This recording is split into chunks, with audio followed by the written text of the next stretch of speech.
how can you love this man in a different way? How can you give this man informative love? How can you inform this man and say, hey, baby, you know, if you go to God and ask God for this thing called provision, God is the answer. right? I always remember that. Then guess what? You're going to be empowered, right? You're going to be empowered with opportunity.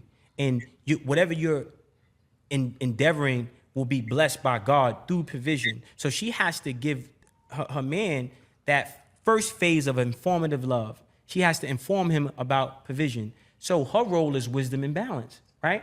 So she has to have some wisdom, and she needs to go to God for her wisdom. So now she can project that into her man.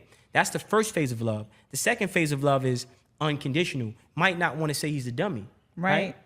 Might want to just say he may be unaware. And through that patience and empathy, it makes him receptive to your wisdom, okay?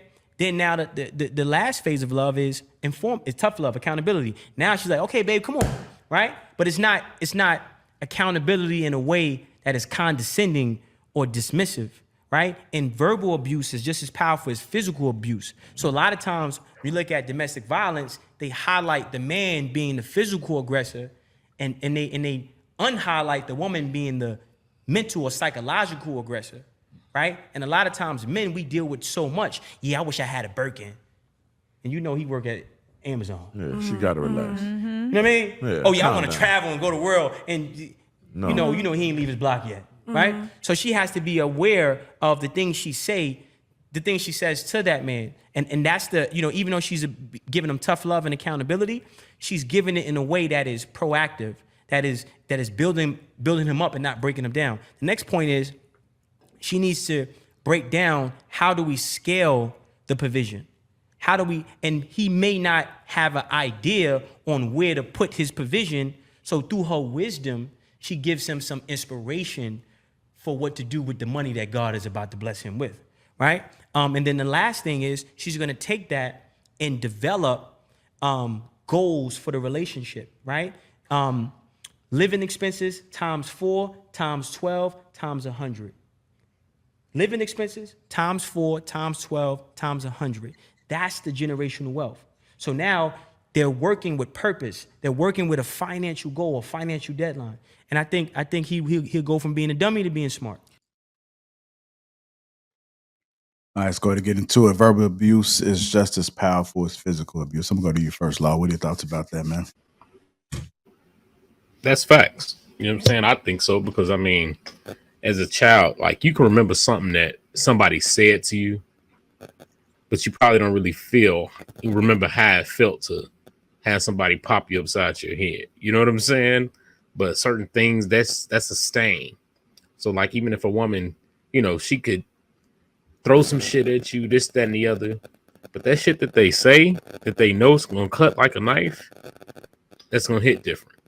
And that's something that, look, it'd be the one, you say one wrong thing, and that could just ruin it. I'll never forget it. You know what I'm saying? I'll never look at you the same.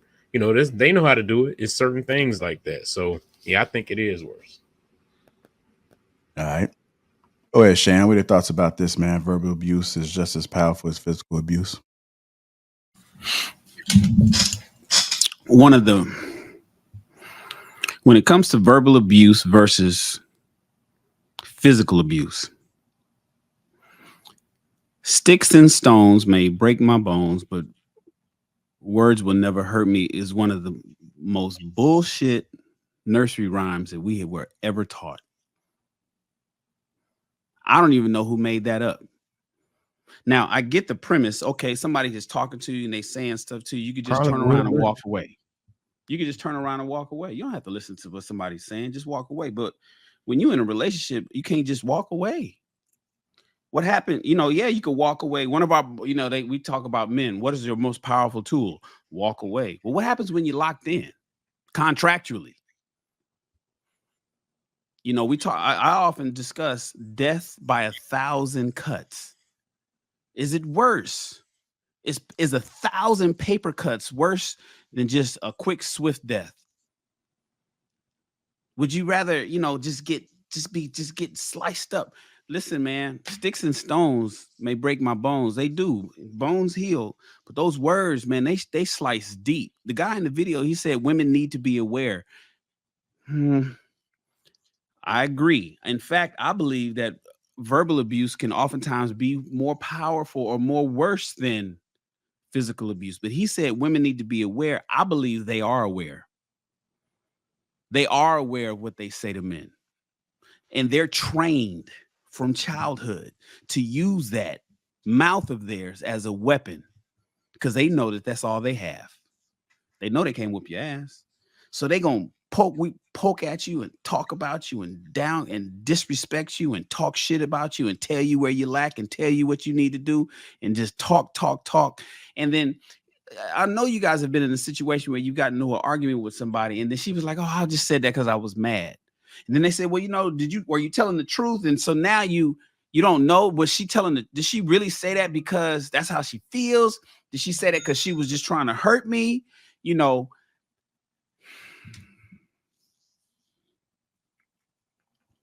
That mouth, man, that mouthpiece is a sword. And if you got you a woman that knows how to curtail her mouth and to STFU when necessary, that STFU thing is big too. Getting into, a lot, we talk about femininity and we talk about being soft. And the new word now, demure, right? We want a woman that's reserved and soft and kind. And if a guy's upset, a soft woman can diffuse him quickly. Well, if women know that, then how come they don't do it? Because they don't want to. They want to hurt you bad, and they know they can do it with their mouth. They know they can do it with those words. And so in my personal opinion, I agree with the things that they're saying in the video. Only thing that I didn't agree with is that he said women need to be aware. I believe they are aware, and they weaponize that shit as best they can to piss you off as fast as they can and cut as deep as they can to hurt you as much as they can. All right. Go ahead, M. White.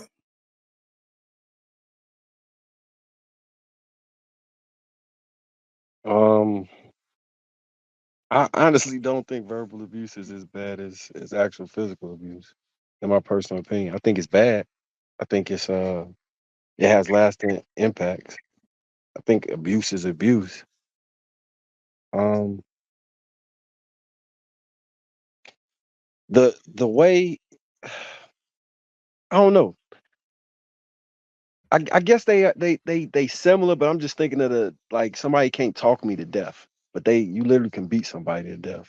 You know what I'm saying? So that's the only reason I'm doing it I'm saying it like that. But I do see the harm in both of them, because verbal abuse can have somebody questioning themselves, uh like dealing with trauma where they afraid to say anything, or they embarrassed, or they, you know what I'm saying, they air all your business out on the internet, or all type of other crazy shit that Shan was just describing. All of that shit is fucked up. I 100% agree. It's all bad.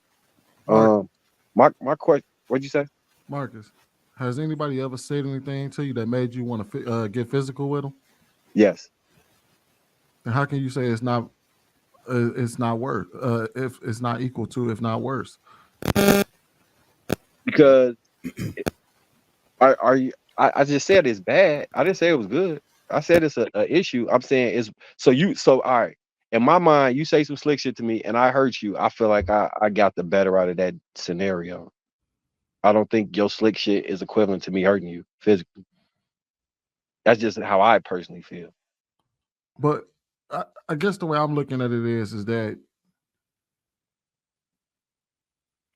if you have to get physical with someone, like, you may say that you got the better of that situation, but they elicited a physical response just through their words alone.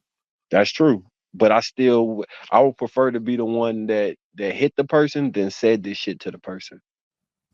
Marcus, what happens? I hear what you're saying, and because you're saying the pain, the receptors, the fact that you broke a bone, the fact that you blacked Right. an eye is giving you a one up. But you got to understand something, and what I think Sweeney's trying to convey is you're under their control. And the fact that somebody can say something to you to get you to act on something means that you are not in control. They are. And I don't know if you ever seen the movie Silence of the Lambs. I just want you to watch that movie. So you know the power of Hannibal Lecter, the power of somebody's words. If it can cause you to elicit physical harm on somebody based on something that somebody verbally said to you, then you are not in control of your emotions, and you're certainly not in control of your body. Now, I get it. If you're saying that, well, you know what, they just talking and sticks and stones, I could just walk away, then fine. But if you feel that somehow you got a one up because you punched somebody in the eye, you really didn't. You actually lost. You lost that fight, buddy. Believe it or not. Yeah, I think that's I don't see it that way. I would prefer for somebody to say you're a gangster, disciple. I never said that. I'm just saying that I just don't personally, in my personal opinion, I just don't see it that way. But I mean, y'all make a strong argument. And here's the thing: a paper cut might hurt worse than a gunshot, depending on who the person is getting hurt by it. So that's just how I interpret it. You see what I'm saying? That it's just my personal understanding of my pain threshold for one versus the other. I prefer somebody say some sick shit to me than put their hands on me. And I prefer to be the one to put my hands than say some slick shit to somebody. I think violence is the ultimate like death is the ultimate winner. Like there ain't no coming back from death after you kill somebody. Like you I feel you. I just hope nobody talks you into going to prison because you did something that they gonna heal on while your ass is sitting up in prison. You gonna say, well, you're gonna be sitting in your cell, all steel toilet, talking about, well, at least I beat their ass. I'll beat the fuck out of that nigga though.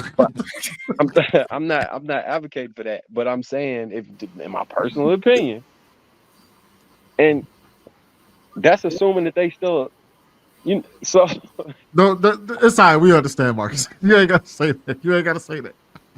You see all the smiles? We understand, bro. You ain't gotta say that. But the thing about it though, it's gonna hit me if it's your significant other. You know what I'm saying? Any of you motherfuckers up here can say anything in the world to me. It's not gonna move me. But if my wife, my future wife, my fiance was to say something, that's like a goddamn gut punch. So that shit hits hard. I mean, I understand what Marcus is saying, that the physical thing will eventually go, yeah, that's cool. But like Shan said, if they're able to control you enough, if I call you the N-word, that white boy call you the N-word, now you ready to, choke his ass out. Now he's got every bit of control of you. You his boy. Because he got you to do exactly what you do. So with the words, man, look, yeah, they can hurt, especially from who they come from. They came from your kids. Your daughter said some slick shit to you that you ain't my daddy. Some shit like that. That would be a hard one. Yeah. I mean, those things that some men hear.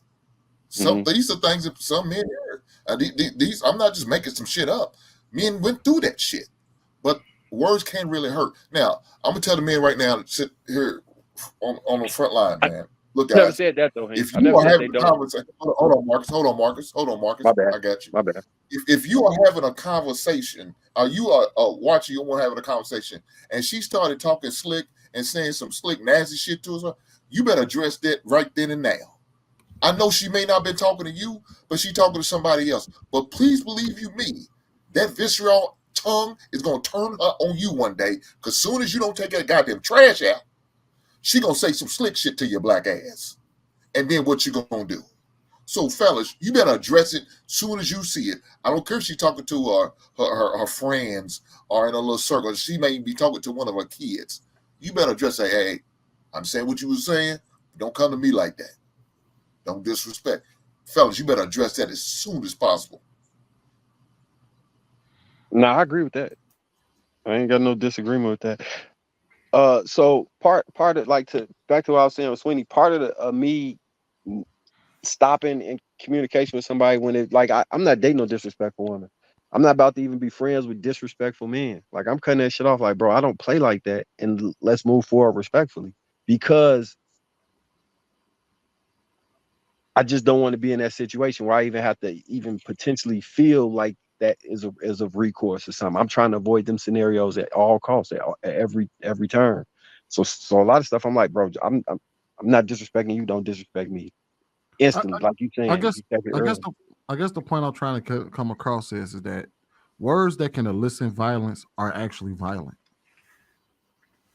If your words can elicit violence, they're violent. And Yeah. people know when to do it. People know exactly if somebody knows what buttons to push on you, Marcus, with their words, that's an act of violence. Because they know what they're going to try to get out of you to do it. Or I know I can get this person to get out their body if I talk. All I have to do is say this to them.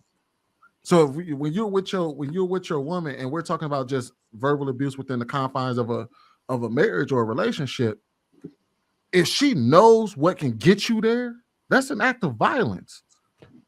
No, it's even worse than that, Sweeney. It's with Marcus, and from what I see on the outside, I could be wrong. You can correct me if I'm wrong, Marcus. What I see is it's worse than knowing what his line is. The worst thing is not knowing what his line is and crossing it, and then still being treated as if you knew it. You get what I'm saying? It's even worse. It's like, I think it's something internal that's deep down that you would have to figure out, how come I can't cope with someone unintentionally crossing my line or indirectly disrespect me when they had no intentions of doing it. I think it's a matter of, okay, why can I deal with this? Why do I always got to go to the extreme when it actually happens? It's something that I would want to look at myself and be like, damn, I think this is something I need to rectify or figure out within my own self so I can effectively, talk to people in a way to where I don't literally just cut them off or just not want to be friends and not want to fuck with them. Just like, hey, look, man, that shit you did wasn't cool. You know what I'm saying? I got a thin line and, this is, all right, I got you. You get what I'm saying?